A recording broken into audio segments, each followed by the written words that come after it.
कम से कम अपने आप को शेड्यूल्ड करिए बढ़िया। तीसरी बात, जो भी मटेरियल लाते हो एटलीस्ट इतना होना चाहिए कि वो मटेरियल आपको याद तो है, तब आप दूसरा लेके आइए। आपके पास पहले से बहुत किताबें पढ़ी, वो तो आपने ठीक से पढ़ी नहीं, वो आपको याद नहीं है और किसी और साथी ने कह दिया कि काम की नहीं है, अब आप 2 किताबें और लेके आ गए। तो किताब लाने की एक शर्त डाल दो कि पहले वाली जब ठीक याद होगी तभी हम दूसरी किताब में हाथ डालेंगे, अन्यथा हम दूसरी किताबें नहीं लाएंगे। हम लाइब्रेरी बना देते हैं, लाइब्रेरी के अंदर लाइब्रेरी बनी हुई है, हर कंपार्टमेंट के अंदर किताबों का थोक लगा हुआ। अब हमें समझ में नहीं आ रहा कि इसमें पढ़ना क्या है छोड़ना क्या है। उलझिए मत, जितना उलझोगे उतना आप पीछे रहोगे। सरल रखिए, लिमिटेड कंटेंट रखिए और नियम बनाइए कि किताब को पहली पेज से लेके लास्ट पेज तक पढ़ेंगे उसको। बीच में आधी किताब छोड़ के नई किताब लाने के अगर ये काम करोगे ना तो आगे 5 साल और बेरोजगारी चलती रहेगी। जो किताबें आपके पास में है लिमिटेड रखिए कि भाई इतिहास में ये करना है, भूगोल में ये करना है, फिक्स कर दीजिए और उसको बहुत अच्छे से पढ़ लीजिए। याद हो गया तब आप नई किताब की ओर जाइए। फिर और नई लाओगे तो आपको एटलीस्ट 80% उसमें पढ़ा हुआ मिलेगा, फिर आपको केवल नया 20% ही पढ़ना उसमें। फिर अगर आप तीसरी किताब लाओगे तो उसमें आपको 5% ही नया मिलता है और 3 बार रिवीजन हो जाता है। तो किताब आप नई तब लेके आओ जब आपके पास में जो विद्यमान पुस्तक है उसको आपने बढ़िया से पढ़ लिया। ये हमारी स्ट्रेटजी रहती थी। मेरे पास भारत की भूगोल की 12-15 किताबें होंगी, लेकिन पहले एक किताब लाया था, उसको पढ़ा, फिर जब यूपीएससी का पेपर देके आए उसमें से 10 सवाल नहीं मिले तब दूसरी किताब लेके आए, उसमें से देखा तो इसमें थोड़ा एडवांस है। ऐसे करते करते चीजें किताबें बढ़ती जाती थी, लेकिन कम से कम ये तो था कि पुराने वाली पढ़ी हुई है। अगर आप अभी भी ये स्थितियां कर रहे हैं तो आप उसमें सुधार कीजिए। देखो आप यहाँ पे आए हैं तो मुझे लगता है कि कुछ चीजें सीख के जानी चाहिए आपको। नई किताब तभी लेके आए जब आप पुरानी किताबों को याद करते हो। तीसरी चौथी गलती हम क्या करते हैं, हम अभ्यास नहीं करते और रिवीजन नहीं करते।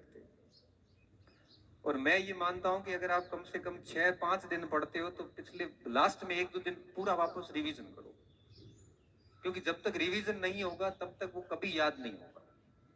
आप अगर किताब को 20 बार पढ़ लोगे ना तब भी वो किताब आपको रिजल्ट नहीं दे पाएगी अगर आप उसको नियमित रूप से रिवाइज नहीं कर रहे हो तो।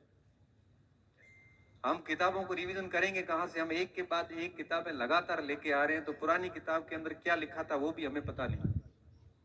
हम क्यों उलझे हैं इतने सारे? अब जब आप रिवीजन सही कर नहीं रहे हैं, किताब को पूरा पढ़ नहीं रहे हैं, नई पे नई किताब लेके आ रहे हैं तो प्रैक्टिस भी नहीं हो रही है।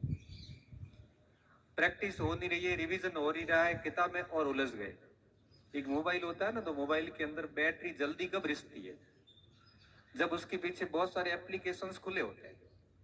और आपके साथ क्या हो रखा है कि आप तैयारी कर रहे हैं, आपने जो जो टारगेट प्लानिंग कर रखी है कि इतने तक ये सिलेबस पढ़ना था, ये करना था, वो सारे अधूरे पड़े हैं। अब उनके अंदर आप सोच में पड़े हुए उनको कैसे करें। और दिक्कत क्या आती है कि जब पुरानी प्लानिंग पूरी नहीं होती है तो आदमी अंदर से फ्रस्ट्रेट होता है, अंदर से उसको बड़ा दुख सा होता है और वो चुपचाप पड़ा रहता है, उसको कुछ भी करने की इच्छा नहीं होती, ओवर थिंकिंग करता है, टेंशन में जाता है और स्ट्रेस वगैरह ये सब चीजें होनी शुरू हो जाती है। इसलिए इन छोटी छोटी चीजों का ध्यान रखो। देखो आप में और मेरे में कोई फर्क नहीं है और मेरे से अच्छा दिमाग आपका होगा, मैं ये भी मानता हूँ, लेकिन पढ़ने के जो तौर तरीके थे हमारे, मुझे लगता है कि थोड़े ठीक थे, इस वजह से हम ठीक जगह चले गए। एक बार मैंने लाइब्रेरी का छोटा सा वीडियो बनाया था। मेरे लाइब्रेरी में 1000 किताबें होगी, लेकिन उन किताबों में मैंने उस वीडियो में एक बहुत अच्छी चीज बोली थी कि मैंने कहा जो नौकरी लगाई थी ना वो एक यही अलमारी थी जिसमें 10 किताबें थी। नौकरियां सारी इसमें लगी, बाकी किताबें सब बाद में लाई गई है, बाकी सारी किताबें बाद में लाई गई। और जो है, एक बार सुरेंद्र जी मेरे साथ रूम में थे, मेरी लाइब्रेरी रूम में, मैंने उनको डीडी बसु की किताब दिखाई 2005 की, जब मैं सेकंड ईयर में नहीं था, फर्स्ट ईयर में था। डीडी बसु की किताब के अंदर 3 बार अंडरलाइन किए हुए, सुरेंद्र जी देखो मैंने ये 2005 में पढ़ी है और 2006 में मैंने ओपी गाबा की पढ़ी है, विचारकों की किताब। ये उस समय की बात है जब हम कॉलेज में थे। तो किसी भी किताब को अगर आप लाते हो तो एटलीस्ट पूरा पढ़ो, उसको याद करो, उसके बाद आपको लगता है कि अब इस किताब का काम हो गया पक्का, फिर अभ्यास करके फिर आप किसी नए स्रोत पे जा सकते हैं। फिर नए स्रोत पे जाओगे तो आपको 10-20% एक्स्ट्रा मिलेगा, ज्यादा नहीं। और इस पूरी यात्रा में, कंपटीशन की इस पूरी यात्रा में, जितना अकेला रह के काम करोगे, जितना एकांत में काम करोगे, उतना आपको फायदा होगा। जितना मार्केटिंग करोगे, जितना प्रचार करोगे, जितना माहौल बनाओगे, जितना थड़ियों पे बैठ बैठ के ग्रुपिंग करोगे, कभी नौकरी नहीं लगेगी। बहुत कड़वा सच्चाई है। सिलेक्शन वो बच्चे लेके निकलते हैं जिनको कोई जानता ही नहीं। पास में रहने वाले की नौकरी लगती, नौकरी के बाद पता चलता है कि हमारे पास रहता था। उसने कभी माहौल नहीं बनाया, उसके पास में 4-5 किताबें थी, रट के उसने ऐसी सेट करी बढ़िया, परीक्षा आई, 1-2 साल में अपनी कहानी खत्म करके निकल गया वहां से। जितना ज्यादा आप चर्चाओं का विषय रहोगे, जितना ज्यादा आप माहौल बना के रखोगे,